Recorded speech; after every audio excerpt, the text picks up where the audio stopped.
आपल्यापैकी बहुतांश जण नाचणीचा समावेश रोजच्या आहारात करत नाहीत.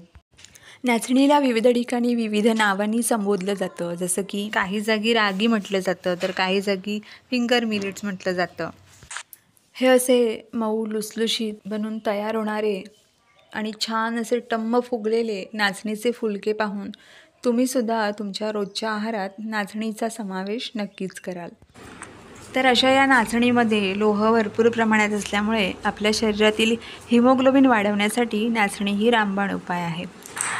तसंच नाचणीमध्ये कॅल्शियम मुबलक प्रमाणात असल्यामुळे आपल्या हाडांना मजबूती आणण्यासाठी, शिवाय हाडांमधील कॅल्शियम वाढवण्यासाठी नाचणी फायदेशीर ठरते. नाचणीमध्ये असलेल्या फायबरमुळे पोट साफ होण्यास मदत होते. अशा या बहुगुणी नाचणीचे आज आपण फुलके बनवणार आहोत. नमस्कार, पारिजात किचनमध्ये तुम्हा सगळ्यांचं खूप मनापासून स्वागत. सर्वप्रथम मी इथे 1 वाटी नाचणीचं पीठ घेतलं आहे. हे अगदी बारीक दळलेलं नाचणीचं पीठ आहे.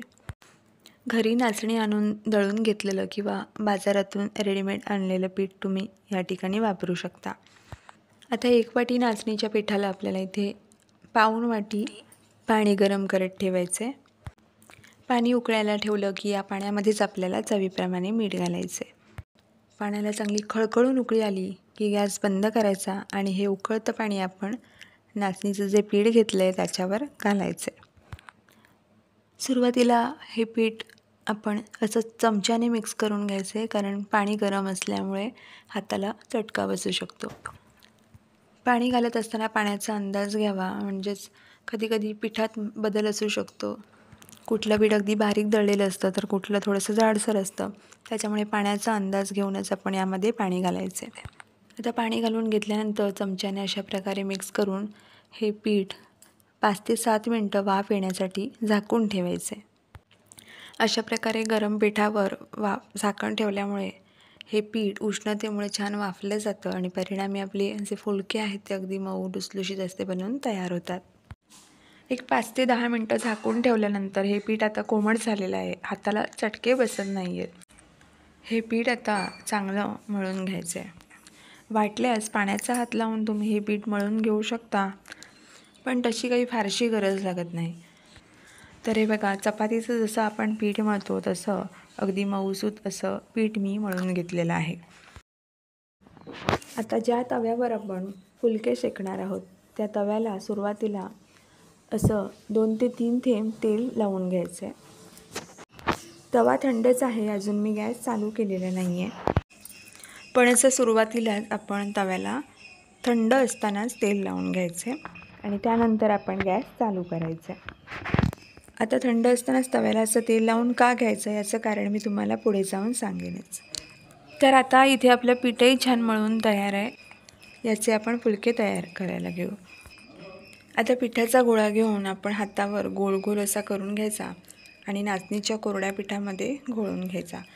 शक्य होईल तितकं कमी पीठ याला आपण लावून घ्यायचं, म्हणजे आपल्या फुलक्याला जास्त पीठ लागणार नाही आणि ते पांढरट असे दिसणार नाहीत. अगदी हलक्या हाताने जसे आपण गव्हाचे फुलके लाटतो त्याच पद्धतीने इथे आपण हे फुलके लाटून घ्यायचे. हलक्या हाताने हे फुलके आपण लाटून घ्यायचे. जर तुम्हाला नाचणीचं पीठ लावून हे फुलके लाटणं शक्य होत नसेल तर तांदळाचं पीठ वापरलं तरी देखील चालेल. शक्य होईल इतका पातळ हा फुलका मी लाटून घेतलेला आहे. आता इथे तवासुद्धा गरम झाला आहे, यावर आपण आता हा फुलका घालून घेऊया. तुम्ही बघू शकता हा फुलका तव्याला चिकटलेला नाही, याकरिताच आपण तव्याला आधीच तेल लावून घेतलं होतं. अशा प्रकारे आधीच तव्याला तेल लावल्यामुळे काय होतं तर फुलके म्हणा, चपाती किंवा भाकरी तव्याला चिकटत नाही. फुलक्याची पहिली बाजू एक 25 ते 30 सेकंद चांगली शेकून घेतल्यानंतर हा फुलका आपण उलटा करून घ्यायचा आहे. आणि आता गॅसची आच मोठी करायची. जेव्हा आपण फुलका तव्यावर घालतो तेव्हा मात्र गॅसची आच कमी हवी. आणि फुलका पलटून घेतल्यानंतर आता गॅसची आच ही मोठी ठेवायची.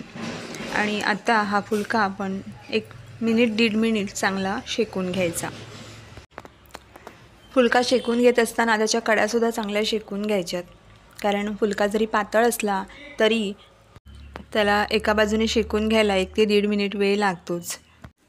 आता 1.5 मिनटानंतर मी हा फुलका उलटवून घेतला आणि तुम्ही बघू शकता छान असा मस्त फुग्यासारखा हा फुलका आपला टम्म फुगलेला आहे. आता यावर तुम्हाला तेल तूप जे काही लावायचं असेल ते लावून घ्यायचं. तर तुम्ही बघू शकता अगदी मऊ लुसलुशीत आणि फुग्यासारखा टम्म फुगलेला छान असं साजूक तुपाची धार वरून सोडलेला असा नाचणीचा फुलका बनून तयार झालेला आहे. नाचणी न खाणारे देखील असा हा टम्म फुगलेला मऊ लुसलुशीत फुलका बघून नाचणीचे फुलके नक्की खातील यात शंका नाही. तर या पद्धतीने इतरही फुलके मी बनवून घेतलेत. मस्त मऊ लुसलुशीत झालेत ते आणि याचा पापुद्रा बघाल तर अगदी पातळ असा तयार झालेला आहे. घरातील न खाणारे देखील अगदी आवडीने खातील असे हे फुलके तयार होतात. आजची ही रेसिपी तुम्हाला कशी वाटली? आवडली असेल तर नक्की लाईक करा, जास्तीत जास्त शेअर करा. तसंच पारिजात किचनला अजूनपर्यंत सबस्क्राईब केलं नसेल तर सबस्क्राईब करा. लवकरच पुन्हा भेटू अशीच एक नवीन रेसिपी घेऊन. तोपर्यंत नमस्कार.